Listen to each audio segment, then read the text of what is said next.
Friends, welcome to our casual PM channel. இன்றைக்கி நம்ம சேனலில் ரொம்ப ஒரு முக்கியமான வீடியோ. அதாவது மே 1 இன்றைக்கி சிலிண்டர் அப்டேட் எல்லாமே சொல்லியிருக்காங்க. புக்கிங் பண்ணுறதுக்கும் சரி, அதற்கான மானியத்துக்கும் சரி, கேஒய்சிக்கும் சரி, அதே மாதிரி அதோட ரேட் டீட்டெயில்ஸும் சரி, இன்றைக்கி கிளியராக எக்ஸ்ப்ளனேஷன் பண்ண போகிறேன். இந்த வீடியோவை லாஸ்ட்டில் ஸ்கிப் பண்ணாமல் பார்த்து முழு டீட்டெயில்ஸும் தெரிஞ்சுக்கோங்க.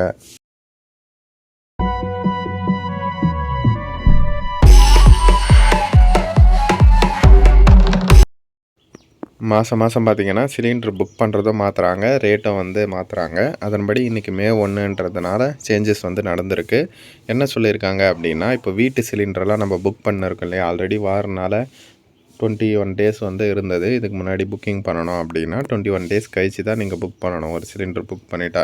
இப்போ பார்த்திங்கன்னா 25 டேஸாக இன்க்ரீஸ் பண்ணியிருக்காங்க. 4 நாள் எக்ஸ்ட்ராவாக இன்க்ரீஸ் பண்ணியிருக்காங்க.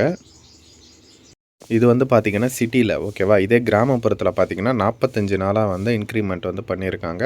இதில் என்னென்னா, இப்போ நீங்கள் 25 நாளைக்கு முன்னாடியே அதாவது ஒரு 1ஆந்தேதி புக் பண்ணுறீங்கன்னா, நீங்கள் 25, 26ஆந்தேதியில் தான் புக் பண்ணணும். அதுக்கு முன்னாடி நீங்கள் 18ஆந்தேதி, 19ஆந்தேதி பண்ணிங்கன்னா ஆட்டோமேட்டிக்காகவே உங்கள் புக்கிங் ரிஜெக்ட் ஆகும் அப்படின்றதையும் சொல்லியிருக்காங்க ஓகேவா. கம்ப்யூட்டர் ஆட்டோமேட்டிக்காக ரிஜெக்ட் ஆகும் அப்படின்றத சொல்லியிருக்காங்க. அதனால் கம்பல்சரி நீங்கள் சிட்டியில் இருந்தீங்கன்னா 25 நாளும், கிராமப்புறத்தில் இருந்தீங்கன்னா 45 நாளும் இதற்கான ஒதுக்கீடு பண்ணியிருக்காங்க. அதே மாதிரி நம்ம எல்லாருக்குமே தெரியும், இந்த இகேஒய்சி பண்ணணும் அப்படின்ட்டு சிலிண்டருது ஓகேவா. அப்படி இல்லைன்னா இப்போ என்ன ரூல்ஸ் சொல்லியிருக்காங்க அப்படின்னா, உங்களுக்கான மானியம் கொடுக்குறாங்க இல்லையா சிலிண்டருக்கு, அதை கட் பண்ணிவிடுவோம் அப்படின்றத சொல்லியிருக்காங்க. சென்ட்ரல் கவர்மெண்ட்டு அதை கன்ஃபார்ம் பண்ணியிருக்காங்க. நீங்கள் அதை எங்கெங்கெல்லாம் பண்ணலாம் அப்படின்ட்டு சொல்லியிருக்காங்க அப்படின்னா, உங்களுக்கான கேஸ் கம்பெனி ஏஜென்சி, அதாவது உங்களோட கேஸ் பில்லுலேயே உங்களோட அட்ரஸ் போட்டிருக்கோம். உங்களோட கேஸ் கம்பெனி எங்கே இருக்குது அப்படின்ட்டு அங்கே போயிட்டு நேர்லேயும் பண்ணலாம். அப்படி இல்லைன்னா உங்களுக்கு டெலிவரி பண்ணுறாங்க இல்லையா, அவங்கக்கிட்டேயும் பண்ணலாம் அப்படின்ட்டு சொல்லியிருக்காங்க. அதுதான் யார் ஓனரோ அவங்க கை வைக்கிற மாதிரி இருக்கும் சரியா, கை விரல் ரேகையை பதிவு பண்ணுற மாதிரி இருக்கும்.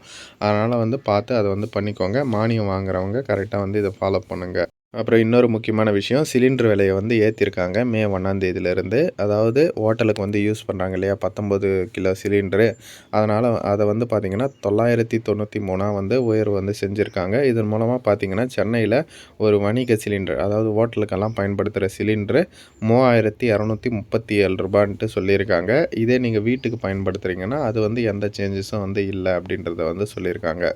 இதுவே பார்த்திங்கன்னா ஸ்டேட் பொறுத்து சேஞ்ச் ஆகுது. கொல்கத்தாவில் 3202 ரூபாவும், டெல்லியில் 3077 ரூபாவும் நடக்குது. டோட்டலாக பார்த்திங்கன்னா 993 ரூபா ஏற்றிருக்காங்க. இது மூலமாக நம்மளுக்கு என்ன அப்படின்னு பார்த்திங்கன்னா, இப்போ நீங்கள் ஹோட்டலுக்கு போகிறீங்கன்னா அங்கே எக்ஸ்ட்ரா சார்ஜஸ் இது மூலமாக பண்ணுவாங்க. ஆல்ரெடியே நம்ம பார்த்துருப்போம். ஆல்ரெடியே உயர்த்ததுனால அவங்க ஃபுட்டுலேயும் சரி, இல்லை டீ காஃபிலையும் சரி, அதிலே உயர்த்திருக்காங்க இல்லையா, அதனால் மேலும் உயர்த்துவாங்க ஓகேவா. இது மூலமாக தான் நம்மலாம் அஃபெக்ட் ஆகும்.